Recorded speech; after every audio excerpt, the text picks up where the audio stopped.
Thank you for doing this, Governor. We appreciate it. Sure. So let's start with the news of the day. This week, we saw the plea agreement between Hunter Biden and the DOJ fall apart. In court, the judge noted that the agreement as written could give him sweeping immunity for all sorts of charges, including his foreign business deals. This comes on the heels of two IRS whistleblowers coming forward to say that the DOJ repeatedly intervened in their investigation and undermined it. What does all of this tell you about the state of our Department of Justice? Well, I'll tell you, just to give the judge credit, I mean, I thought the fix was in on this thing. I mean, I thought that this would end up going, sweetheart deal, and then they just kind of move on and say, oh, no, we did deal with Hunter. You know, we're not targeting, or we don't have two separate standards. So she's really forced this issue. So I think that's a good thing. But this Department of Justice, they have a lack of curiosity anytime there's incriminating information about somebody that's connected to the D.C. ruling class. And we see that over and over again. And so in that sense, I think it's they're likely going to try to figure out a way to not hold him fully accountable on this. And that's sad, but I do not expect Merrick Garland to want to press hard against Hunter. I know you've got thoughts on the Department of Justice and how to get to the root of the problem there. This really concerns a lot of Republicans. I mean, how do you even begin? It's got to be so much more complicated than getting rid of the guy at the top. True, but you got to understand, okay, how did we get here? You know, we have a weaponized FBI and Justice Department. That obviously is not supposed to happen. But I think part of the reason it's happened is because for decades, presidents of both parties have bought into the canard that the DOJ and FBI are, quote, independent. Well, if you're independent, that means you're not accountable. So they would say, oh, the president can't get involved in those agencies. They're independent. They're separate. So they've been able to basically do what they've wanted to for many, many decades. And so our founding fathers would have said, if you have sources of power and power accumulates and there's not constitutional accountability, human nature being what it is, they will abuse the power. So like the founders would not have been surprised to see what ends up happening. So the first thing you got to do as president say, you are not independent agencies. You answer to the elected president of the United States. If the FBI is investigating moms going to school board meetings, those FBI agents should be fired. If they're colluding with big tech to censor speech, they're fired. If the Department of Justice won't go after BLM rioters, then you hold them accountable. So you have to lean in and be part of that. That is totally appropriate. There's nothing wrong. The D.C. people will freak out about that because they want that to be their little playpen. They don't want a president to come in and hold them accountable. So just understanding how that works, I think, takes us a long way. You do need a new FBI director. You do need an attorney general who has backbone that knows if you're cleaning house, you're going to face blowback from the Washington Post and CNN. They are not going to like you. So when you go in a position like that, if you want to be liked by official Washington, you're not going to be able to get the job done. So you just got to understand. I also think we need to break up parts of these agencies and parcel them out in other parts of the country. I mean, take the Civil Rights Division, put it in Oklahoma, take some of these others, put it in there. I think you would end up not having a situation where 99% of the people donate to Democrats. I think it would be much more representative, and I think it would get out of just the toxic D.C. climate. But we need a major house cleaning. The only way you can do that is if you're disciplined, focused as president, and you are setting the agenda for these agencies to follow. Now, speaking of government agencies, you told Clay Travis this week that you would consider making RFK Jr. the head of the CDC or the FDA. Well, I think that real? I think that headline misquoted what I said. He asked me about RFK Jr. for VP because there's chatter on our side about doing that. And I said no, because ultimately he's a liberal. Like, we agree on Fauci. We agree on the medical swamp and how pharma has taken FDA captive. So we are going to clean house on that. I've said that from the beginning. I mean, we're going to drain the medical swamp in D.C. So it wouldn't be he would be the head of CDC. That would be a doctor or a PhD. But I'm going to have probably a task force to go in there, hold people accountable for COVID, hold people accountable for what things are happening. So it would be more in that role that I'd want to get a bipartisan group of people together who understand the problem, understand the federal government's COVID response was a disaster that hurt people, that hurt this country. We're still feeling the effects of it now with the kids who were locked out of school. The high prices. We would not have had the inflation that we had they not done the Fauci lockdowns and the CARES Act and all this other stuff. So it was more in that context. So for the CDC and FDA, we will have doctor, PhD type, but they're going to be people like a Jay Bhattacharya from Stanford who was right on COVID, not going to be some of these people that are just part of this revolving door. Okay. So not the head, part of a bipartisan task force, possibly. Yeah. What I think the word I use is like, let's sick him on these agencies, to hold them accountable. And that would be part of being kind of outside the agency and getting answers and bringing accountability to bear. We will absolutely do that. That needs to be done. I think I'm really the only candidate that's even talking about that on the Republican side. But I just don't think we can just sweep under the rug what happened during COVID. And it's personal for me because Florida, we fought back against that. And, we took the arrows for that, which is fine. But I think that if we don't hold them accountable, they are going to do it again. Yeah. They think that they don't think they did anything wrong. And I don't think we can do that. So accountability means this will never happen again. Unfortunately, this week, Mitch McConnell suffered a medical incident in front of the microphones, made a lot of news. Bipartisan cooperation and a string of Go ahead, John. let's go back to Go ahead, John.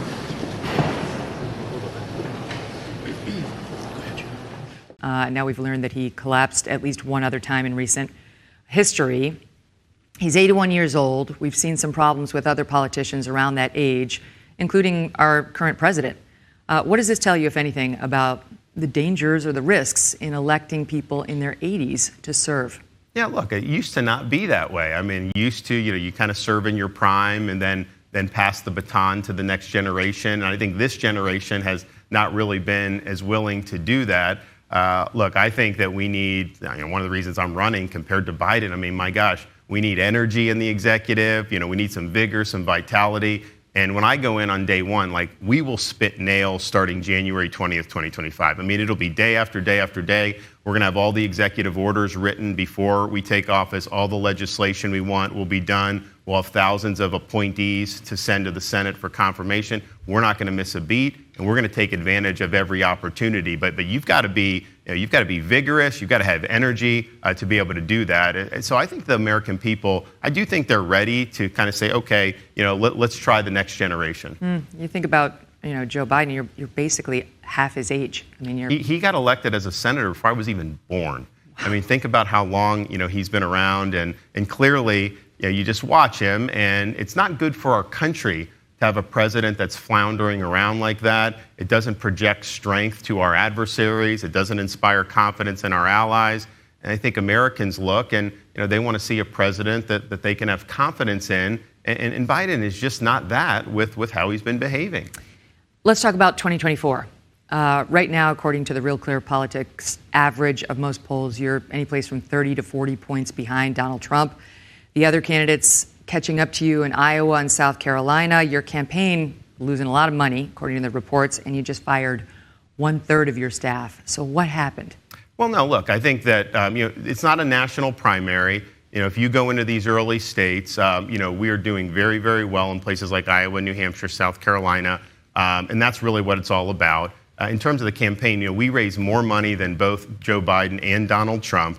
But you spent more. I mean, you're down. Spent less than Trump, but still, as a leader, I have a commander's intent. Focus on early states. It's not a national primary. If my organization was not following commander's intent, then I've got to make the change to make sure we're doing, what we're doing. So we've done that, and you're going to see more and more in the early states because I think that's ultimately what it is. I also understand we've tried to use this early period to put the building blocks in place to be able to turn out people on caucus night, to be able to turn out people for the New Hampshire primary. Right now, over the summer, voters are not making decisions about who they're going to support finally. I mean, this is kind of like name ID and all this other stuff, who's in the news. So we're doing the things on the ground that I think you need to do to be able to win. I can tell you when we're on the ground in these places, we've gotten an incredible response. We've had more legislators in Iowa, New Hampshire, endorse us than any other candidate and probably all the other candidates combined, because I think they see that we would be able to be a strong candidate against Joe Biden. They want to see someone at the top of the ticket that's going to lift up the legislative candidates, and a lot of them have viewed me as that guy. But what do you make? I mean, the campaign itself has said it needed a reset, and that it's doing a reset right now. Are you saying there haven't been problems? But that's a process part. That's not about message, and that's not about getting out there with voters. That's about how you're applying resources to the campaign headquarters versus the early states. So that's been taken care of. But ultimately, that is not what's going to be determinative in the race. What's going to be determinative in the race is, we need someone that can beat Joe Biden. We need somebody that's going to be a strong leader that has a record of success. We need someone that's actually going to get this stuff done. We talk about things like the border. We talk about things like the economy. We talk about things like dealing with, say, the medical bureaucracy. But we actually have to bring this to fruition. And what I bring is someone in Florida. Everything I said I would do, we delivered on. And in fact, most people overpromise and underdeliver. We made bold promises and we overdelivered on our promises. And so that's the type of leader they'll get with me.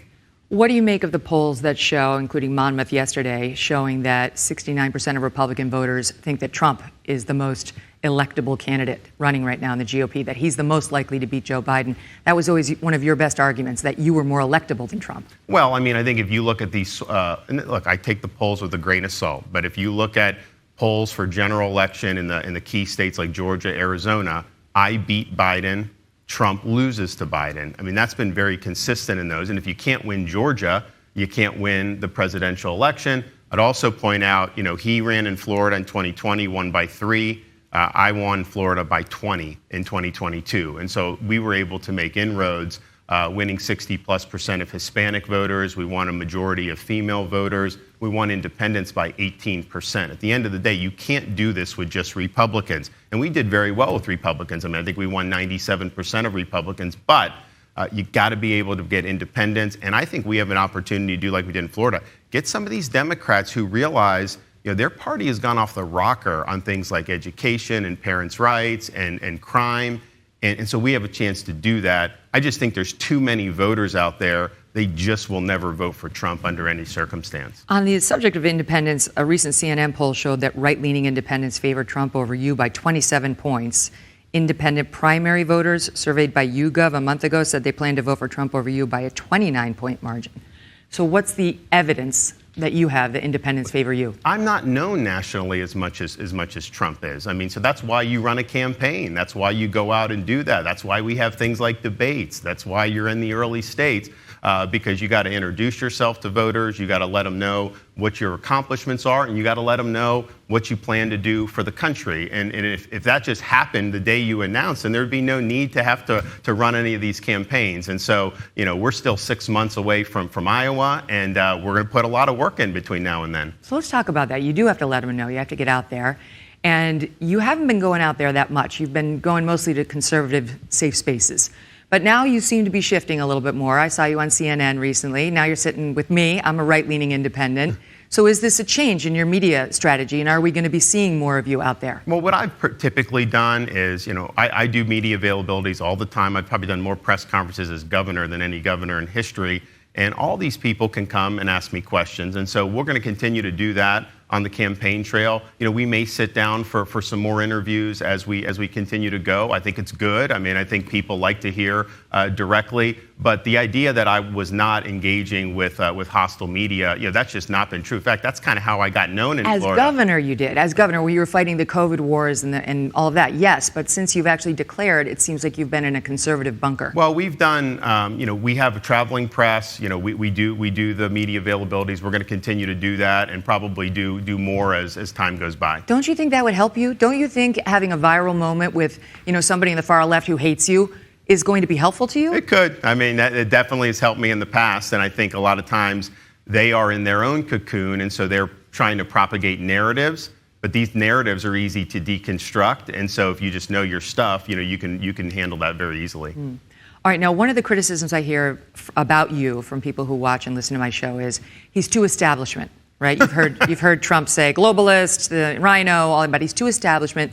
They think that you're too close to the Paul Ryan, Karl Rove wing of the party, and that if they elect you, you'll be too beholden to the big money donors inside the Republican Party. The numbers on that. Evidence for that is what? Well, I mean, this is what my listeners feel. But I'll give you one. Only 17% of your donations second quarter came from small dollar donors. 82% of Trump's did. So you can see why they're worried that you're going to be beholden to these GOP elites and not worried about the grassroots concerns. So first of all, I have not spoken to Paul Ryan since I've been governor. So that's many, many years. I've met Karl Rove once. That's all just totally fabricated out of whole cloth. I also have a record as governor of Florida. I beat Disney. on the parents' rights. They're a pretty powerful financial institution in the state of Florida. We stood up to the global elites, not just national establishment, international establishment against the COVID lockdowns. We stood up, I've restored the Everglades in Florida. I had to stand up against the big sugar companies who had dominated Florida for a long time. We've stood up to big pharma, not just by trying to get cheaper prescription drugs. I actually have a grand jury impaneled to investigate misrepresentations that they made about the COVID-19 vaccine. So I've stood up to these people more than anybody else has done. How many establishment Republicans would have sent illegal aliens to Martha's Vineyard? They just wouldn't have done it. So I think a lot of that is fabricated. And, look, I have the second best small dollar operation in Republican politics. Trump was president of course he's going to have a better operation, but ours is growing and growing. And if you look at the new donors, these smaller ones, 30% of ours never donated to Republican politics before they came to me. So we're bringing more people in, and we're going to continue to do well with that. The other question about Trump, and then I'll move on to some more substantive issues. He says this is a disloyal act, and I know you've spoken to that before, but he says specifically that you got elected governor because of him, that you were dead in the race, and that you, quote, came over and begged him for an endorsement with tears coming down from your eyes. And do you believe that? Is it true? Do you believe that? You tell me. Come on. This was public. I think we were on Air Force One. I said, hey, I'm thinking about running. Will you support me? Will you tweet for me? And he's like, yeah, I'll tweet for you. And that was it. And that was all that. But here's the thing. Politicians have to earn support. Nobody's entitled to support. I'm loyal to my family. I'm loyal to our Constitution. And I'm loyal to God.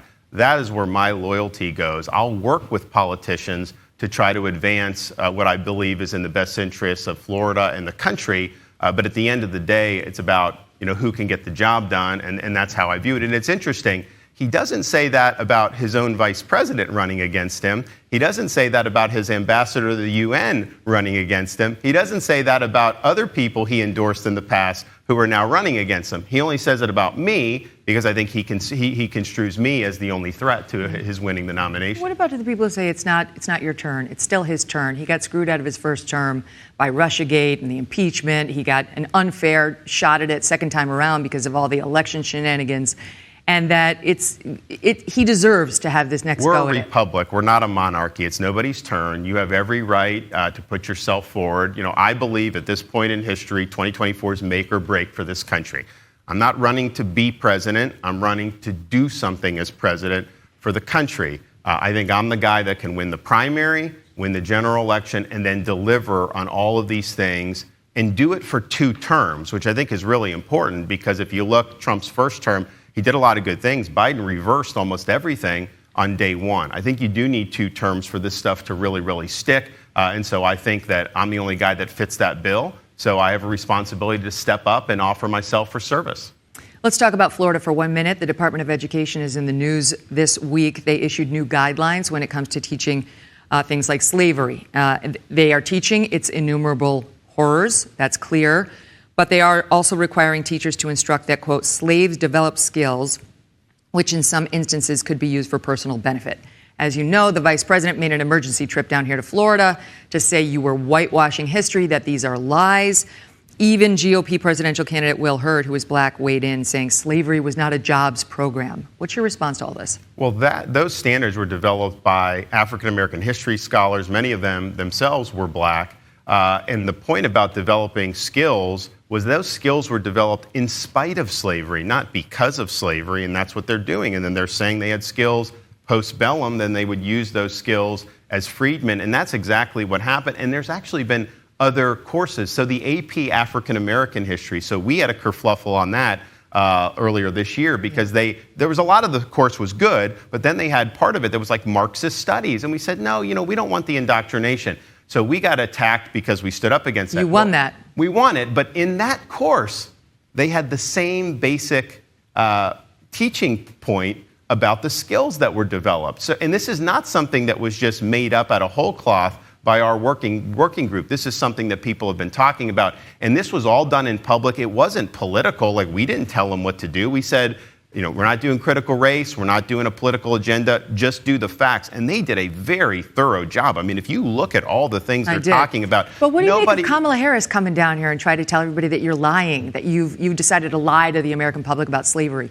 Well, the White House has been obsessed with us in Florida from the time they took office.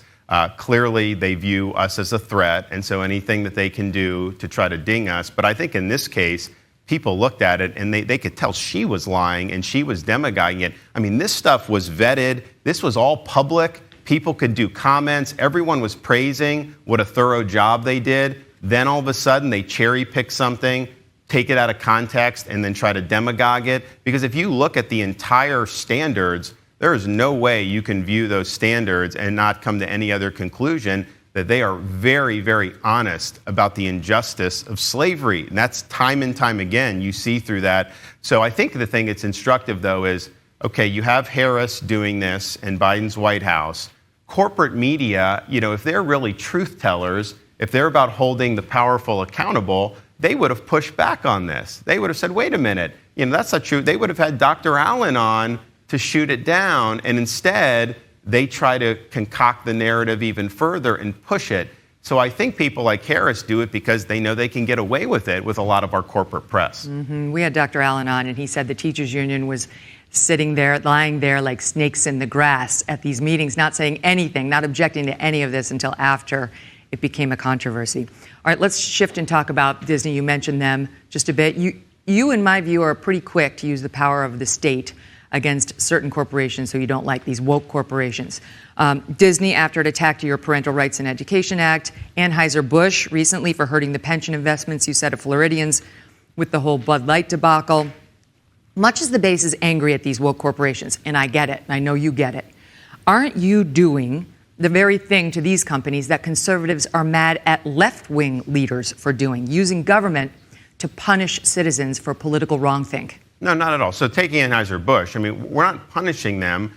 They departed from business practices by indulging in social activism. That has caused a huge problem for their company, and their stock price has gone down. Well, our pension fund in Florida holds Anheuser-Busch InBev stock. So it's actually hurt teachers, it's hurt cops, it hurts firefighters who depend on that pension fund. And so didn't you support the boycott against them?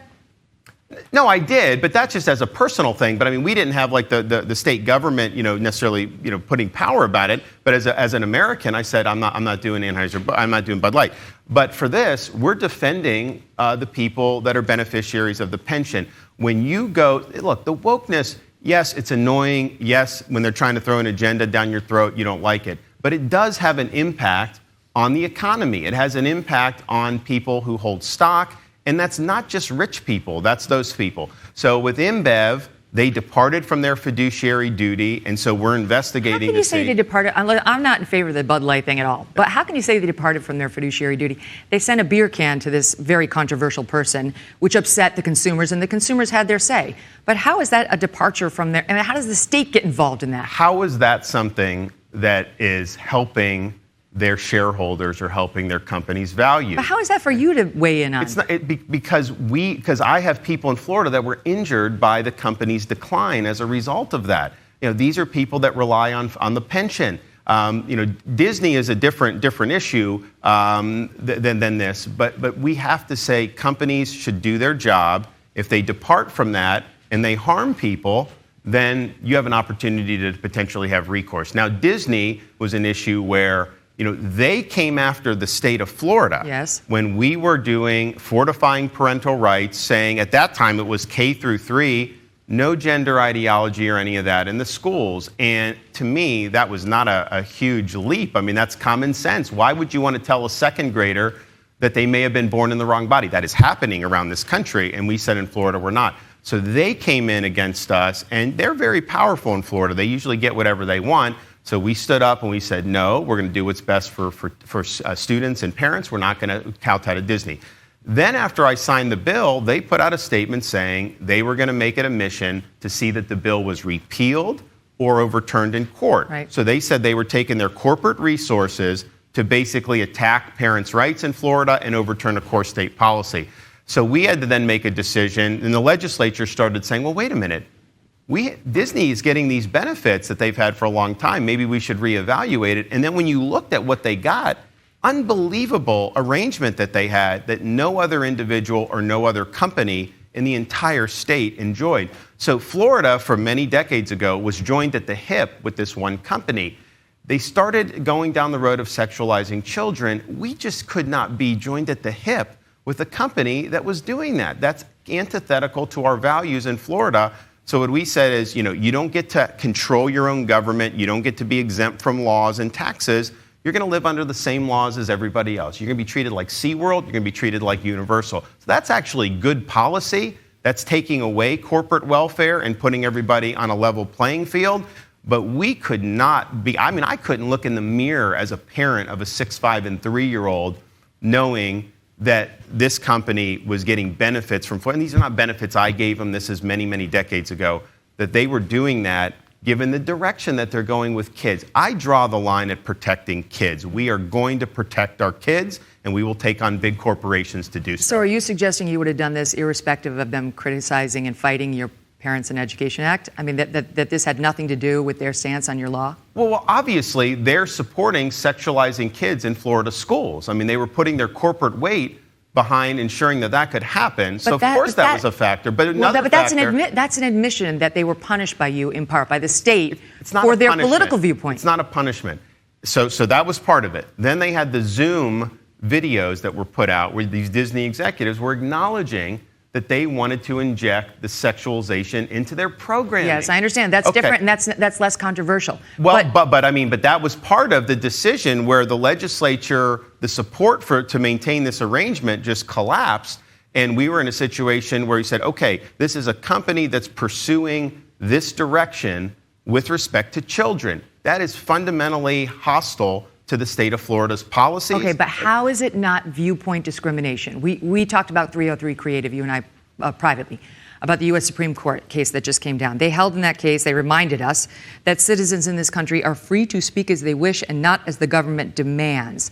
So why can't Disney oppose your law? They can. And why can't they promote this agenda in their viewpoint without being punished by the state? They're not being punished. We're just simply removing special benefits that they have had that really weren't justifiable. They were worse off when it was done than they were before they spoke out. Well, no. I mean, it was, first of all, we didn't actually do anything to Disney. There was a government that had been in place that they had effectively corrupted, which was not the way it was supposed to be, by the way, if you look at how this started in '68. So we changed the governing structure, which really didn't even impact them directly. They're just indirectly, they don't like it because, they don't get to call the shots anymore.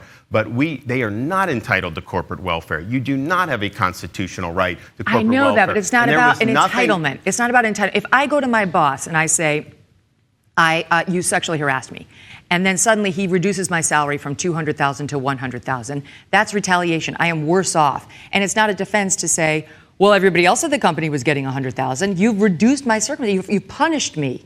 No, but that's an employer-employee relationship. I think that's much different. But this is the state taking away a benefit. But your position is basically that Florida should be forced to subsidize Disney regardless of how it's going to use those subsidies, so that they can weaponize the subsidies they get from the state and turn it against state policy. Why would we want to subsidize that behavior? Well, why should Florida taxpayers have to underwrite that? But I don't want a President Gavin Newsom doing this to conservative companies or companies who have a more conservative viewpoint. Well, here's what I would say. I don't think there's any arrangement in America that mirrored the arrangement Disney had in Florida for many, many decades. I mean, I think it was a unique situation where we just could not justify. How could you be exempt from laws that every other company in business has to follow, an individual? How could you be exempt from taxes? How could you rack up municipal debt on your own when they didn't have it? So, and they had powers to build their own nuclear power plant. They had extraterritorial eminent domain. I get it. They had a lot of benefits. If you lived in a subdivision outside of Disney, they actually had the right to seize your property if they wanted to expand beyond the district. So this was something that was just totally, totally unjustifiable. But it lived on in Florida for many, many decades because they were just so powerful. But take apart all of the stuff with the sexualization of children, all that. Just on the merits, was this an arrangement that was justifiable? And the answer is no, but no one really questioned it in the legislature because they enjoyed a lot of political sway. Let's move on. What's your plan to protect women and girls from men who claim they are trans trying to get into our spaces and our sports? Well, in Florida, we've done all of that. So girls' sports, women's sports is protected. Men can't be injecting themselves into those competitions. It takes away opportunities for girls and for women athletes. And we did that years ago here as governor. We've also protected the locker rooms and the bathrooms so that men are not going into women's, very sensitive places. And I think that should be, the rule, period. We will look within the constitutional authority of the federal government. We'll look to do the same for women's sports and those issues nationally. Title IX? Yeah, I think so. There was an ad recently released that was controversial online that portrayed you as a warrior against certain these LGBTQ issues, and Trump is soft on them. The New York Times reports that you were actually behind that ad, your campaign. You definitely promoted it and defended it. Do you think that Trump is soft on this issue, the issue of trans rights versus women's rights? Well, I think that what was pointed out there was, he had been a pioneer in injecting men into women's competitions because, he was doing that with beauty pageants way back in the day, 10 years ago or whatnot. And then he's also opposed things like protecting locker rooms and bathrooms when he was running. He said North Carolina shouldn't have done that when they did it. So that, I think, is not where our voters are on that. I think our voters, believe that standing up for women and girls means protecting their right to compete with integrity and protecting things like bathrooms and locker rooms. And so, he just had been very clear on that issue, and I don't think that's where our voters are. Do you think he may have changed? 15 versus now is a lifetime on the issue of the trans rights thing. I don't know. I think that, it wasn't just that, he had kind of a flippant opinion on it. He was really one of the leaders in making this a big issue culturally and nationally. Speaking of that campaign ad, one of the complaints I've heard about the DeSantis team is they're too online. There was the Twitter Spaces launch, yes, but it's more about the petty Twitter squabbles that we see some connected with your campaign having that will take up 3 days of the news cycle that don't really amount to anything substantive for the voters in Iowa and elsewhere. Is that a fair point? So, look, we have people that are doing this rapid response. I'm not putting my time into it at all. They're going back and forth. There's kind of a battle that does online. I am not somebody who's following that very closely. It's just not my cup of tea. And so I'm following more about, what's happening. You're the commander. No, I get it. But but we have people shooting at us too online every single day. The fact that you asked about people like Paul Ryan, that's all a manufactured online controversy and set of attacks that have no basis in reality. And so there is need to kind of push back on some of this stuff. So I wouldn't say it's too online. I think that there's a place for that. But ultimately, the people in Iowa and New Hampshire, they're not following the latest Twitter war. They're following what's going on in their lives. And I'm very cognizant of that. You recently signed a 6-week abortion ban in Florida. That is popular with Republican voters. The majority support that. But you haven't yet said whether you would support doing that at the federal level. Will you say so now? So our bill in Florida protects unborn when there's a detectable heartbeat. The heartbeat bill is something that is rooted in science and medicine, and this is the most significant pro-life protections that we've ever done in the state of Florida in the modern history. So I've been a pro-life governor. I'll be a pro-life president, and I will come down on the side of life. We are running on doing things that I know I can accomplish. So we're going to end the abortion tourism that is in the military. It's an egregious waste of taxpayer dollars. No funding for abortion. We're going to ensure that the Supreme Court remains so that Dobbs is not overturned. And I'm going to be a leader with the bully pulpit, to help local communities and states advance the cause of life. But I really believe right now in our society, it's really a bottom-up movement. And that's where we've had most success, Iowa, South Carolina, Florida. And I think you're going to continue to see a lot of good battles there. So you're not in support of a federal law? I'll always come down on the side of life. And, I'm proud to be pro-life, and I'll be a pro-life president. But if you do that, if you sign a federal law, making a 6-week standard, the law across the country, Aren't we just then going to get a Democrat administration But with here's the Democrat thing. Congress that reverses or that codifies Roe and back and forth? Why isn't it just a states' rights issue? Well, clearly the states have. I mean, I think the states have the primary jurisdiction over it. I do think They do, but if there's a federal law, that's going to change. Well, I think there is a federal interest, but I think the reality is that the country's divided on it. You're not going to see Wisconsin mimic what Texas has, which is an argument against a federal law. You're not going to see Pennsylvania mimic what Georgia has. Well, but I mean, we're divided. I mean, are these things like on the potential thing? I haven't seen Congress move that. I don't have much confidence that Congress is going to do anything meaningful in this regard. And so in a federalist system, you have different opinions and that stuff gets filtered out. But clearly, right now, you are going to see different states go in different directions. And I understand that. That'll happen until and unless we have a federal law on it. On immigration, the southern border is a mess. It's a mess. In 2022, we had 2.4 million encounters with migrants trying to cross the border illegally. Under Trump in 2020, it was 2 million fewer. It was 450,000.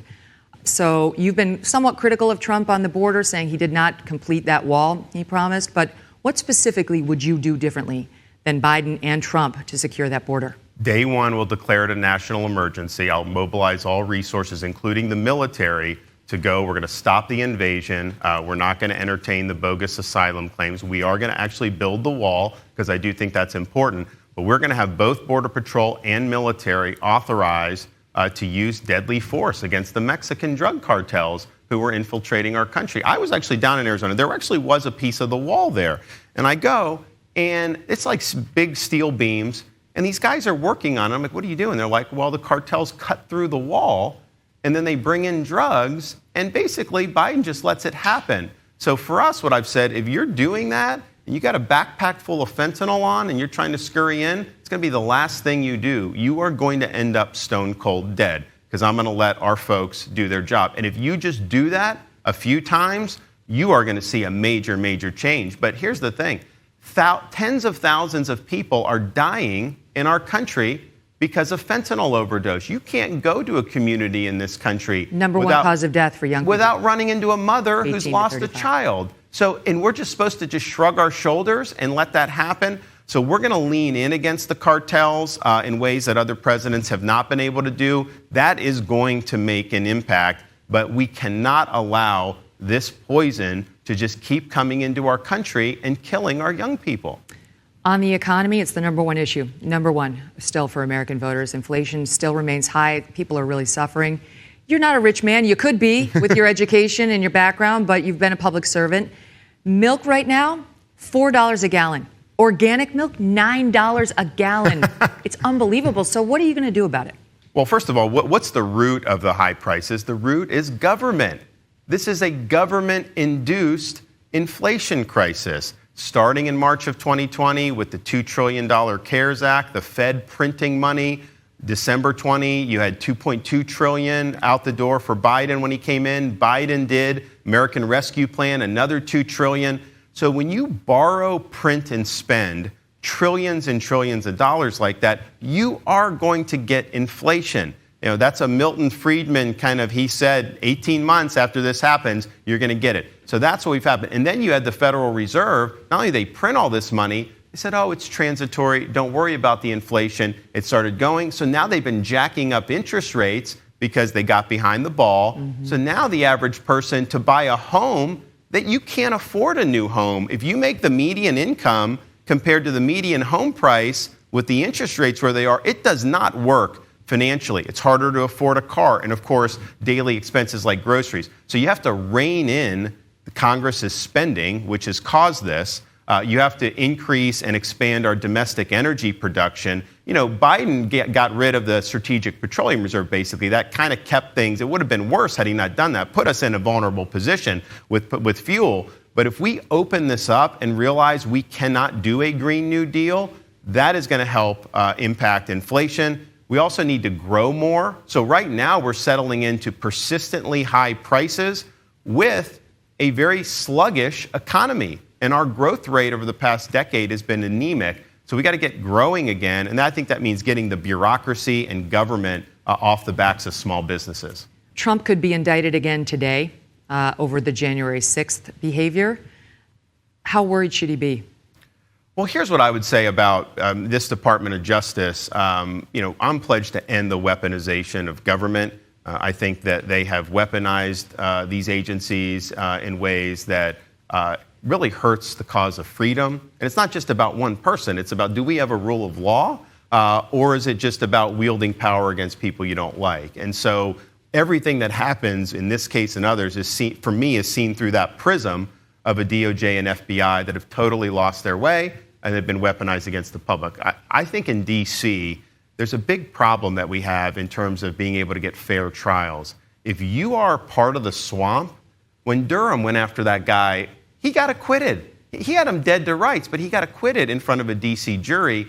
If you're not part of the swamp, man, they will nail you to the wall for jaywalking. One of the things I want to do and work with Congress is to give Americans the right to remove a case if they're charged in D.C. federally, remove it to their home judicial district, because I think you'd get a fairer jury pool. I mean, that's a 95% very liberal jury pool, and in a politically charged case, I don't think it's going to be fair, and that's an imbalance that we have where the swamp protects its own, so people are effectively immune because they can get acquitted in front of that jury. But then if you're challenging the swamp, man, they will nail you to the wall. So given your views on the weaponization of government, would you commit to pardoning him on any federal charges against him? Well, what I've said is very simple. I'm going to do what's right for the country. I don't think it would be good for the country to have an almost 80-year-old former president go to prison. So that's a yes. It just doesn't seem like it would be a good thing. And I look at Ford, pardoned Nixon, took some heat for it. But at the end of the day, it's like, do we want to move forward as a country, or do we want to be mired in these past controversies? And I think the public wants a fresh start. I think they want somebody that's going to focus on their issues. We've had a lot that's happened over the last 5 or 6 years. I get that. But going forward, we've got all these issues that we've got to deal with. But I've also said this on ending weaponization. We will wield the pardon power if normal Americans have been targeted unfairly. And what I'm going to look to see, okay, was there a separate standard of justice applied? As soon as the election's over, we want people to apply who may have been treated dissimilarly, and then you can go and do that appropriately. And then the flip side of that is people that are connected to the swamp are going to be held accountable. They are not going to get a lower standard of justice. You said Trump should have done more on January 6th. Like what? Well, look, I think it's been well documented, kind of his conduct when it first started, how he sat there, could have obviously leaned in harder. I mean, even his own kids were texting saying, he needs to do more, he needs to do more. Is that criminal, though? I mean, that's the thing when you talk about a grand jury and a potential criminal indictment. I mean, you can identify flawed conduct, you can criticize his conduct, but you have to find a statute that was violated. And I think one of the dangers of what Garland's doing in this is they may be taking statutes from Reconstruction era that was about making sure that freed slaves had civil rights, and they may apply that to Trump on that. And that's the thing. When you have a situation where there's this political difference, nobody's above the law. I mean, you could be a Republican administration. Doesn't mean you can't prosecute a Democrat and vice versa. But the issue is, if someone robs a bank, we know that's a crime. You rob the bank, if they prove it up, then you're held accountable. To take a statute like conspiracy against rights and try to shoehorn in his conduct on January 6th, that is what's going to cause people to say, well, wait a minute, you're doing it. Yeah. Some of the observations of Ron DeSantis on the campaign trail have been, well, he doesn't seem like a natural retail politician. He's not glad-handing with the crowds the way Bill Clinton did. That's actually not true. So that's what they said before we started. They're like, oh, he doesn't do retail. I don't know where they got that from. As governor, I was the first governor to visit all 67 counties. Does this bother you? Well, because it's a narrative. It's just not true. I mean, I'm actually on the ground. People, all they had to do was watch what I've done as governor, watch what we've done in these campaigns. And I think they say, well, Florida's a media state, all this other thing, therefore you must not do that. We do that. I mean, we go in all those. So we've come and go. And so we did the New Hampshire GOP dinner, and the party chairman goes to the media. They're like, you guys were saying he doesn't do retail, he doesn't do all this. And what we saw was the complete opposite. He came in, did a great speech. He took pictures, shook hands with every single person, that wanted to do it. He was there for an extra hour and all this stuff. So I think what the media does, they can't criticize me, in a Republican primary on my record very effectively because we've done so much. Politically, we've been a huge success. So they know that. So they've got to try to figure out whatever. So they throw this out there thinking that. I'll tell you what, it's helped me, though, because I think what they do is they just lower the bar. So when you go there and do this, people are like, oh, man, this is He's a great normal. guy. He's a great guy. Oh, wow. So He can put sentences together and shake hands. Exactly. This may sound like a weird question, but there's a reason I'm asking it. The woman who is playing the lead in your favorite movie company, Disney's remake of Snow White, is on camera, just got recirculated, though. She said it in 2022, saying in this remake, we can expect that Snow White will not be focused on true love, but instead is going to be all about leadership.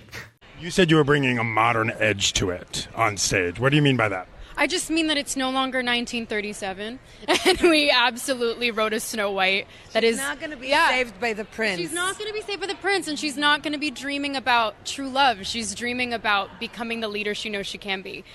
As somebody who is a sitting governor and seems to have found true love in your life, what do you make of that message? Yeah, I think it's partially Disney.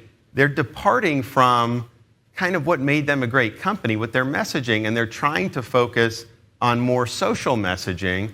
And I don't think it's been effective for them. I mean, clearly their stock price has had a lot of trouble in the past year or two, and the receipts at the box office have not been good. It's interesting. Speaking of true love, my wife and I, we got married at Disney World. I can't believe that. And it was not my idea. And she came to me one day and she said, "What about Disney?" Because her family loved Disney, right, growing up. What about Disney? And I'm like, look, if that's what you want, it's your day. I'm along for the ride, but no Donald Duck at the wedding. That's where I'm drawing the line. And we didn't have, and they actually have a wedding chapel. It was very nice and everything. But it's that was not anything. I mean, Disney at that time was viewed as still the all-American company. But how do you see? I mean, to me, it stuck out at me that the notion that you have to choose, right? Like, you can't be both a leader and true love. It's one or the other. And I look at somebody like you, and it puts the lie to the notion. You've talked openly about your love with your wife. It's nice to hear, frankly, a strong man and a strong leader talk about his wife a lot and how much, you feel for her. But put it in perspective for us. Well, look, I'm a better leader because of my relationship with my wife. I'm a better leader because I have somebody that's my best friend and the love of my life. So it works hand in hand for me. The idea that you have to choose is totally ridiculous. And, she's been somebody who has gone through trials and tribulations with having breast cancer and things like that. And, my job as a husband is, you're there, good times and bad, and sickness and in health. And so, I was governor and I had to do the job for the state. But, I'd be here on the weekends, I'm here. As soon as I get back during the weekdays, I'm here helping her through that because, it's not an easy thing to go through. And she handled it very well. And she was not facing a good situation. So she handled it very well. But that's just my role. That's my job. I need to be there. The fact that she was dealing with this 2 years ago, just 2 years ago, and is back on her feet and as able and vivacious as she is amazing. Last question. She is unfortunately the brunt of a lot of these media attacks, and they're vicious, they're cruel, they're unfounded. It's harder sometimes to watch your loved one go through it than to go through it yourself, right? The media washing machine. How does it affect you? And does it ever give you pause? Like, is this worth it? You've got the young kids, you've got the great wife. Is this worth it? So, I don't mind the criticism. To me, it's like, I don't even read it. I just, it's not things that I'm interested in doing. And so, I've got very thick skin, and that helps you as a leader because I don't have to contort myself to try to worry about what people are going to say. Like, I know people that don't want me to succeed are not going to say good things. That's just the reality. That's just how it's par for the course. It's not as easy seeing it with your wife just because this is a good person, who's a good mother, has been a great first lady, and they just don't like the fact that she's effective. They don't like the fact that she's speaking to issues that really do resonate, and they view her as a threat to their political ambitions. And so what do? They try to smear her. They try to attack her for all these different things. But she and I, though, have come to the realization if she was not doing a good job, if she was not a force to be reckoned with, they would not waste time on her. They're going after her because she launched the Mamas movement nationally, which she did in Florida for a re-election. And people are drawn to it. And it's not just Republicans, because independents and Democrat parents, on the whole parents' rights thing, a lot of the Democrat parents sided with us because they knew that that was just the right thing to do for kids. So in some respects, it's confirmation that she's over the target. And when you're over the target, you're taking flack, and that's just the nature of it. So I don't like to see it, but I also understand that they're seeing what so many people in Florida have seen. She's a very dynamic, very strong, very inspirational woman, and there's a lot of moms out there that she's going to resonate with. Governor DeSantis, thank you. Thanks so much. So nice to see you. Yeah, thank you. All the best to you. Yep.